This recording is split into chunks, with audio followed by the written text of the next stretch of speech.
Welcome everyone to another meandering session. Today I got my yodeling on, and there's actually a reason for it, so I'm gonna get straight into it. Okay. Straight into it. No stuffing around here. Mere mortal moment. It actually is possible to have too much of a good thing, and I'm going to talk about. I believe it. A little bit of what skills or what things in life. Two things. One, I guess, things in life that if you had a little extra health, you would absolutely detest. Like it would go from being something you like to something you detest. And then I also want to talk about skills which people can have which would instantly make you dislike them.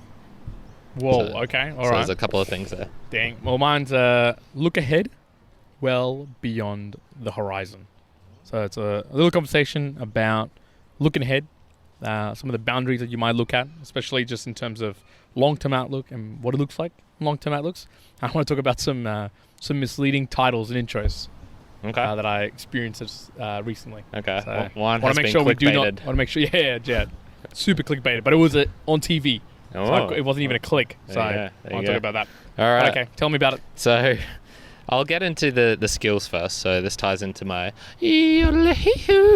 So are there skills out there which if you listen, if you knew someone had this, you would probably, or even instantly think, I don't think I'm going to like this person. And I came to this because I wanted to do yodeling for one of the intros recently.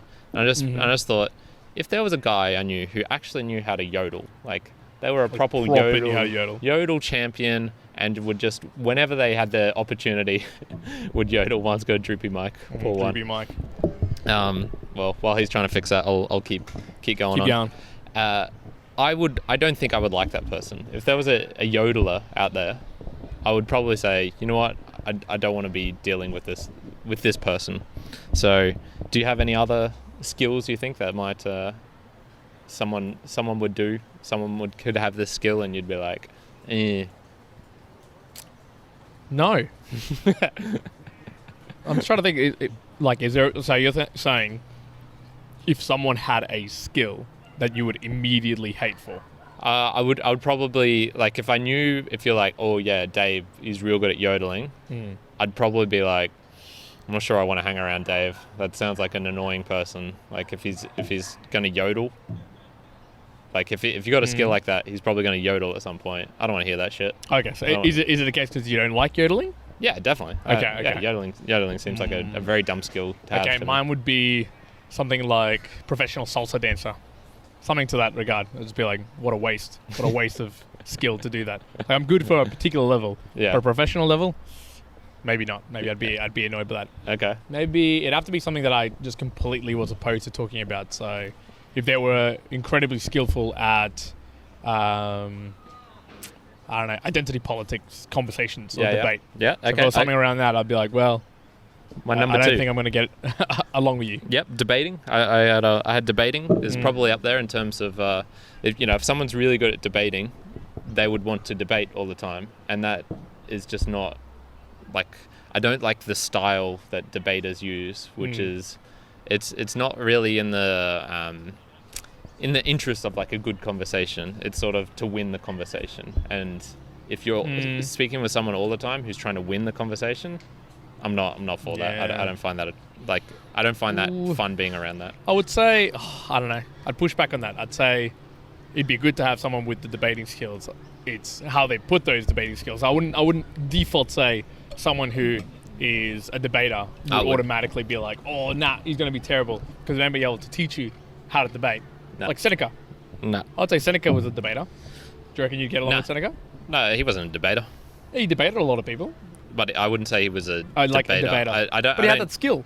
Debating or rhetoric, because those are different as well. Rhetoric's a... Well, he's known for being a debater. Like, he had that skill. I don't think he's known for that. I'd never heard of that. I knew him because he was very good at rhetoric, and he also served as like the counsel to the emperors. I never knew him as. But would you say for you it'd be because they have that skill, or because that is what they do? You know what I mean? Like it's like, say if a random person's yodels, but does all this other stuff. So for you to be like, straight away, it doesn't matter. It's more like I'd probably have reservations about it. Like I'm exaggerating here. It's meanderings, man. I'm going to fucking exaggerate. I'm not going to instantly write you off because you're a yodeler or you're a debater. That's what I'm hearing. I'm hearing every single human on Earth who yodels, to Karen, that skill is now decreased in value. Actually, I would say kill all the German folk.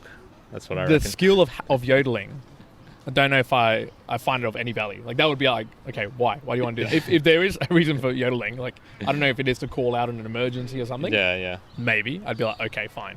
But yes, like, that particular skill, I'm like, no. Where's Cooey guy when we need him? Here, yeah. See, that would be a little bit different to yodeling. But yeah, that particular skill, like stuff like that, yeah. Nah. Here's another one, contortionists. They freak me out. I don't like seeing people move their bodies in such unnatural ways. I'm not a fan of that. Okay. I'm not a fan of that. I enjoy that. Like, I like seeing them in when you go to a circus or you go Cirque du Soleil. No contortionists. That's pretty cool. Nah. I think that'd be cool. Nah, I'm not a fan of that. Not a fan of it. And funnily enough, sales. If someone was really, really good at sales, I would be a bit distrustful of them because I think a really good salesman or someone who's very, very charismatic, they have the ability to behave unethically and get away with it because they are charming. So they do have those sales skills. So yeah, I'm not going to instantly write them off, but potentially it could make me dislike them. Maybe that's how I should have put this.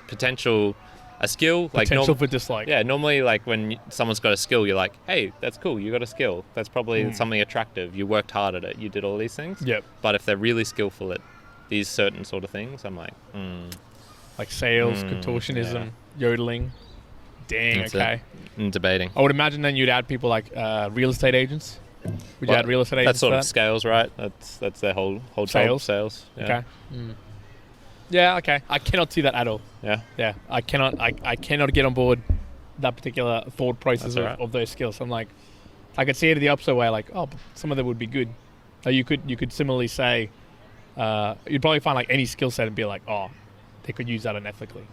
Like imagine if you were, I don't know, a gymnast and they're really skillful, but they were unethical, so they wouldn't save you from, if you're both hanging off a cliff or something, they'll save themselves and leave you to die. You're stretching. So, that's a big stretch. Okay. Interesting. I did not understand that. I've got to say. I did not understand that. Okay, well mine, looking ahead, well beyond the horizon. So I began, as always, I feel like, as always, I always talk about this, stocks. So I was like, stocks and long-term outlook. And my little mere mortal moment was actually going to be something completely about tendies and bloody stocks and blood. And I was like, okay, no, I'll expand it to capture a few more things. So it was more a question around long-term outlook in general around a couple of things. So you know how people will say, okay, here's a short-term outlook, here's a medium-term outlook, and here's like long-term outlook. So just the basic thing for you, I was going to ask you a question, was what is long-term outlook for you when it comes to things like shares?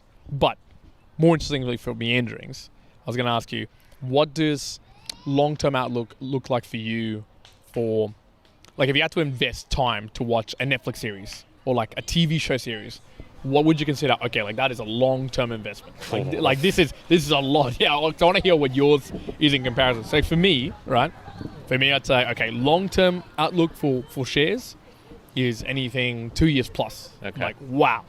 Huge look. I'm like, man, that is so many Mondays. That is so many Mondays. So I'm like, okay, that's ridiculous. So actually, just while we're on the topic, again, something stupid happening with shares. Just recently, a particular company, I'll call it out just in case you want to fact check me. Suvo, SUV on the ASX Stock Exchange on Friday, they went up 18%. And I was like, and it was a short-term hold for me, short to medium-term hold. So for me, it means a couple of weeks. And I was like, awesome. So I'm going to sell it. Fantastic. Go make some profit on there. 18%. Wow, excellent. That was at 2 p.m. And then come 4 p.m. when the share market closed, it got up 32%. And I was like, yep, that's what we get one. That is what you get. So for you and for me for TV shows, a long-term investment on like a series would mean I'm prepared to watch 10 seasons, which 10 episodes each, that are like an hour. So that is like collectively 100 hours. Okay, I thought you were saying what would be a TV show that would be useful in like a long term, as in like it'd be something in 10 years time that I'm like, man, I'm really glad. I'll add that in as a thought. Yeah. for me, I would also add to that a TV show that would be. I'll let you answer some of those, and I'll think about it. So, well, like long-term outlook for me, for shares, I want to be thinking at least 5 years. But honestly, I want to do a better job and be thinking of them in more like 20 years plus. Like that would be a long-term for me. For the TV shows, if we're doing my one, which I was saying, it would have to be documentaries of some sort, because I'm not sure, like Game of Thrones, is someone still going to talk about that in 4 years time? I imagine there's still some people who's like, oh, Game of Thrones, yeah, I know that reference, but in 4 years, 10 years time, I'm not so sure. And that's really hard, man, because just pop culture is so quick now. It's hard to know, what's a pop classic. So having watched what's going to be like Psycho, Pulp Fiction or something like that. Having watched an American Psycho, that's probably a useful thing to have done. But like name something that's going to come out this year, that will which be will be about in 50 years time. So that'd be hard. And in terms of like investing, so you're talking about something I'd be willing to invest like 100 hours, or maybe not 100 hours. That equivalent of 100 hours. Oh, nothing comes to mind, man. Nothing. I'm struggling to think, unless it was incredibly informational in a certain way, or unless it was a deep dive into AI, like the AI research of the last 10 weeks or something, and it's just you're really sort of like a quick and dirty, but very highly produced as well. Maybe something like that. Yeah, okay. That made me think a bit deeper into it. Actually, no, I can answer this. I was in that Podfest thing I was talking about recently. So it was essentially like Australian podcasting online. They're giving like 30-minute things. One of the things that James Cridlin was saying, who's is basically a stats guy, he knows all this stuff about podcasting. Yes. He was saying what they're starting to see is TV shows going to podcasters and saying, hey, we want to take your concept, your podcast, and create it into a TV show. So if they did that to a Tim Ferriss, for example, if Tim Ferriss made a TV show, I'd potentially be willing to invest 100 hours. Do you know about Tim Ferriss's TV show? I know he's had like one or two, and he didn't particularly enjoy the experience. No. Plus, it really bombed. It went like really tits up, and he released it. They released the TV shows as podcasts with one of them, and the other one that he did with all the challenges just went like, just genuinely nowhere, basically. So, potentially... But I get the idea. Yeah, potentially it would need to be more of a comedy one, or potentially it would need to be more engaging like us. We're outdoors. You could sort of potentially turn this into like a reality TV show with... Well, speaking of the outdoors, there was one... I don't know if I mentioned it a couple of weeks back, but it was this super, super, super popular one on YouTube about... It was like a lady who was doing podcasting just out on the streets on her own for a long time, for like a year, and was basically just like talking conversationally about you mentioned things. Yeah. And then after a year or two, it just became like millions of people watching it, and all she was doing was like interviewing people. But I could imagine that turning into a TV show in a similar vein. Like the production quality would just have to increase and then turn it into a TV show, and there you go. That's it. So there'd be some ideas. I don't know if we could turn ours into a TV. What would our TV show look like? I would imagine perhaps some like roving cameras going around, maybe roping our friend Joey in. Like it'll sort of like cut between us trying to be serious and then weird shit happening around us. It's sort of I would imagine something like that, but the way that I would imagine it would work too well. I don't know how well it would work in a recorded sense, but where it might work well is in a live sense. So I actually had two experiences just this past week. One was we had some caught up with some friends yesterday, late yesterday, and a couple of days before that, I had a big conversation with basically all of the people in various teams, and doing all that, it struck me that we were asking similar questions we might ask in the podcast. Like we'd be like, what's a location that you really wish to go, or that you've really enjoyed in the past, etc., etc. And even with a team, like every time we'd go through it, it would be something interesting or something funny. I'd kind of call it out, add a little bit extra, like little flavor. Everyone was laughing, and then cool, you kind of go on. It was a similar thing that was happening with our friends as well. But it just made me think that sort of stuff. I reckon you could turn it into like more people. It would just be similar conversations with more people, and then being able to, I guess, lead those conversations to a little bit more of a comedic effect. But recorded, I don't know if that would play out as well. Yeah, for recorded ones, there's an expected level of quality that you need to reach. Yeah. Well, Right. I'll tell you. No, Ranaroja. Senor Frog's gone. I'll actually tell you though, before I forget this. One thing that we wouldn't be, if the Immortals was a TV show, one thing we wouldn't be would be having misleading titles or introductions. So yesterday, I was watching might have been today, I don't even know. There you go, God. Actually, was it today? Yes, it was today. Jeez, I forget some things. But no, today I was watching this TV show. You're so shit at telling the truth that even when you really try, you still fail at it. I fail at it. So it was called not The Outspoken, it was The Outliers. Called The Outliers on Channel 9.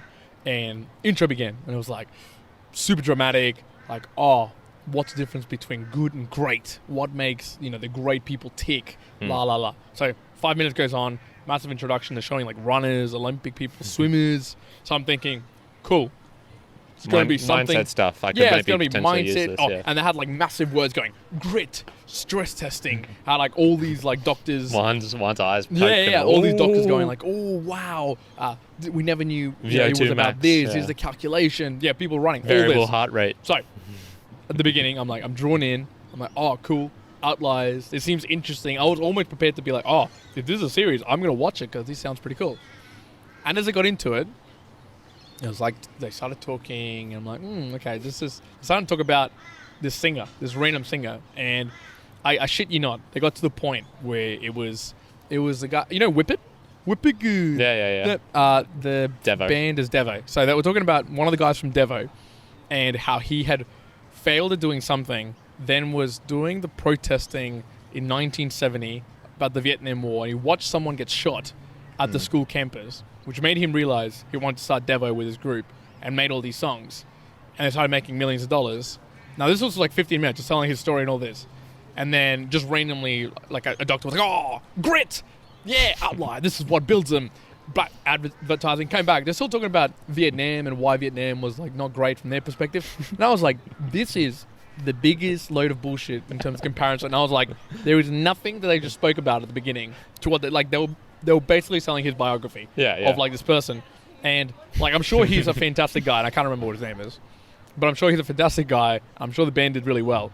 But I would not in any shape or form be like, oh yeah, he's the leading anything, artist, singer. No, I couldn't say that. I'm sorry for those folks out there who really enjoyed Dio. You had to have good grit to get through all like the paper stacks of money coming flowing in. Like, you know what Dio actually stands for? De-evolution. De-evolution, because he, or that particular guy, I don't know if it was him or his group, basically were like, we're like basically de-evolving from all this stuff that we're doing in Vietnam. So that was, they called it Devo. There you go. So that's my takeaway from The Outliers TV show. Good to know. Don't waste your time on that. Yeah, sounds good. All right. So my last one was the good things in life that with a little extra you would detest. So one of the things I think for me would be the good things in life that with a little bit extra you would so like detest. There's something you come across, maybe it's not all the time in your life, or maybe it's just like a little bit, but if it doubled, perhaps you would go, man, I hate this thing now. Like this isn't fun. So for me, I would say hearing music, because I don't actually really listen to that much music. I'll sometimes put it on while editing, but a lot of times I'll just leave it silent. If I was getting blasted, not even blasted with music, if music was just being played double the amount in my life, not even that, a quarter more than currently is, I would probably be like, man, I'm sick of hearing sounds. Like, I just don't want to, like, this is annoying to me. Hold on, so I'm confused. Is it you choosing to play a quarter more? No, it's not me choosing to. It's like, it's just happening. Okay, so like, if whatever you play right now, if it just happened that you were going to have to listen quarter more, it would be too much. Yeah, I would say that. So another thing would be like random encounters. So like with friends or stuff, if I just randomly bumped into people twice as often, I'd be like, no. Okay. Fuck off. I don't like any of you. Like, go away. Don't bother me. I'm busy doing stuff. Yep. So that would be out there. natural elements like the wind. So if it was all the time was 25% windier, if it, all the time it was 25% more sunnier, all the time 25% more rainier, Yeah. I'd be like, no, fuck weather. I'm not going outside anymore. I love being outside, but if all of that was 25% more, no, I'm done. Okay. That's interesting. Yep. Interesting. I say interesting twice there because I'm like, man, I just disagree with that so badly. Fucking hell, Like, you're struggling I would today, actually mate. enjoy more if it was snowing tomorrow and then the next day was like 30 degrees heat, blasting sun, Okay. than it being just Alright, the same weather. so you- but I think it's because I enjoy the differences. Would you, I mean, enjoy is a strong word for you here, but would you say you enjoy eating? Or it's just, like, No. it's not even at that level? No. So it's okay. Well, what things do you enjoy? What are just some general stuff in life that you'd say? Going to the gym. Going to the gym? Fitness. Yeah. So, but if that doubled, Yeah. even happier. If it doubled, even happier. So like gym and fit. No, I'm serious. Like I've even done it before. In fact, I was considering now that I'm training at a CrossFit gym. I was like, could I run, CrossFit train, and train my normal thing? And I was in my mind, I'm like, hell yeah, that would be so fun, so fun. I'm not gonna have like, there's no time to do that, so I can't happen. But I would love it if it like doubled. Fantastic, I'd do it. Yeah. Reading, double it, awesome, fantastic. Like that would be so good. I don't know, everything. Sleeping, double it. Like yeah, I'd be so good with that. Yeah. I can't think of one thing that I'd be like that I enjoy, that I doubled. I can't think of anything that would be reduced. Okay. I want to try and find something here. Yeah. I want to try and find something here. So for me, sexual activity, if my, like, there's definitely a point for me where it's like, I can have fun sexually with either myself or with other people. Yep. But if it gets to like a point, like if you said to me, you have to have sex, I don't know, 5 times a week, that for me is probably like, no, that's too much. No. Mate, jeez, the more the merrier, folks. The more the merrier. What about pulling out random hairs? So I get pleasure from like, if I've got like a random hair like on the side of my eyebrows or ear or something, Yeah. I get pleasure from like pulling that out. The pull. But if there was double, I'd be like, fuck all these random hairs, man. Like this is getting tiresome. Okay. Pulling out all these random hairs. I don't find enjoyment in that, so I can't say that doubling that would have any effect. Man, my meanderings are not connecting with you today. Jeez. Struggling. I'm struggling to think of something that I enjoy that when you double it, or at least it just increases it, that it would be worse. Okay. Like rationally, like maybe specifically, if I had to sleep double, it would be bad because I didn't have time to do all the other things. Yeah. So maybe I can get on board with that. But on the act itself would be good. Like I don't see the act of it would be reduced on me.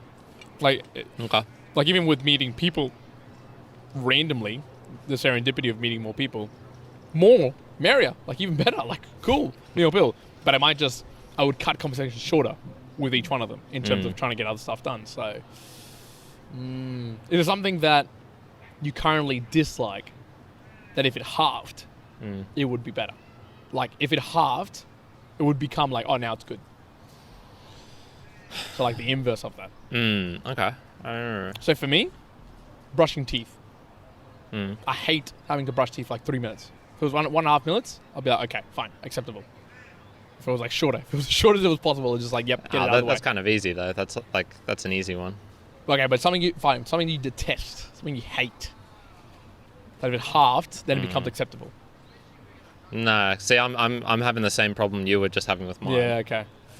Like, I would still hate it. It would just be half as much. Half the hate. Yeah. Still wouldn't be like, acceptable. It's not like I would instantly love driving now because I drive half the amount of time. No, I would still hate driving.